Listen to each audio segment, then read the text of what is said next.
Всем привет, меня зовут Оля, и вы на моем канале. И сегодня у нас снова обзор распаковка планшета. На этот раз это Inspero Giano от Hayon. Это не экранный планшет, это, как говорят в простонародье, доска. В чем его примечательность? Он может работать через Bluetooth и может без подзарядки выдержать 18 часов на встроенной батарее. Ну что ж, давайте распакуем его. Вот так выглядит коробочка. Bluetooth таблет Inspero Giano. Откроем. Так выглядит сам планшет в отдельном пакете. Довольно большой размер у него. Размер рабочей области прям до краюшка планшета, кстати. Сзади металлического цвета. Комплектация не такая уж большая. Так, это что? Что это? Это самая важная часть в наборе комплектации. Перчатка. Перчатка. Инструкция пока нам не нужна. Так, а это что такое? Что это такое? Что это? А, это единственный провод, который идет в комплекте. Даже нету вилочки к нему, видите? Довольно легкая коробочка. Это, наверное, стилус. Да, стилус. Довольно легкий. Кажется, такой же, как в Canvas, как предыдущий планшет, который я смотрела. Да, очень удобно сидит в руке. Так, это берем. Ну и подставка для стилуса. Стандартно внутри наконечники дополнительные. Что-то они разбросались тут. Видимо, из-за перевозки. Планшет очень долго ехал. Так вот перо втыкается в подставочку. Инструкция. Подключается через провод или через Bluetooth. Также можно подключить к телефону. Так, ну это нам не интересно. Прежде чем начать работать с планшетом, нужно установить драйвера. Драйвера скачиваем с сайта hayon.com download. Выбираем свой планшет и скачиваем дрова. Вместе с дровами устанавливается вот такая вот программка, в которой можно настроить рабочую область, настроить чувствительность пера и запрограммировать кнопочки, которые слева у планшета. Вот так выглядит сам планшет. Я его подцепила через Bluetooth. Провод, получается, не нужен. Посмотрим, сколько он держит зарядку. Поскультим что-нибудь. Сделаем какую-нибудь девочку. Наверное, девочку-кошку. Просто так, без рта, из головы. Посмотрим, сколько я вытерплю, сидя в позе лотоса с планшетом на коленях.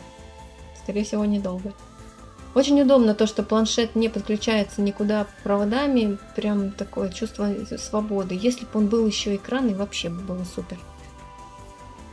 Перо, как обычно, довольно отзывчивое, чувствительность хорошая, наклон пера, все работает как обычно. Вообще не к чему придраться особо. Очень здорово, что можно настроить чувствительность пера в вот этой программке, которая с драйверами идет. Я там потыкала немножко. И сделала более жесткое перо, не такое мягкое, потому что в ZBrush мягкое перо, мне кажется, как-то не сильно нужно. Наоборот, хочется иногда слабенькую такую линию провести. Ну, как я и говорила, это будет девочка-кошка, поэтому ушки... И, конечно, ушки можно сделать специальной кисточкой, которые есть в ZBrush, которые выдавливают прям ушки. Ну, вот что-то мне захотелось сделать вот вручную, не знаю почему. Обычно моя лень меня побеждает, а тут что-то пошло не так. Вы знаете, как я не люблю делать уши. Я сразу сделаю, наверное, ей тельце. Это будет бюст. Кстати, в позе лотоса я выдержала недолго. Не очень удобно держать пальцы на ноутбуке. Надо, наверное, привыкать все-таки к боковым кнопкам. Я их даже настроила, но почему-то вот не могу никак вот с ними работать. Кстати, в этой линейке у Хайонов есть планшет очень интересный, в котором встроена клавиатурка такая.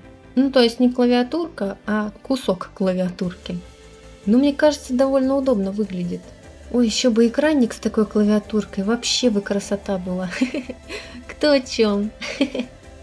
Я здесь решила не делать более-менее такие детальные волосы. Наверное, пускай будут такие, без локонов. Это все-таки просто тест. Ничего страшного, я думаю. Самое главное добавить асимметрию, чтобы было такое какое-то ощущение волос, а не просто шапки.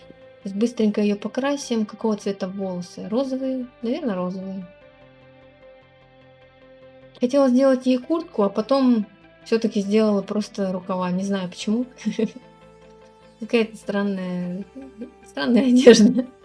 А в позу я поставлю, наверное, потом после покраски транспоз мастером. Как обычно, в общем.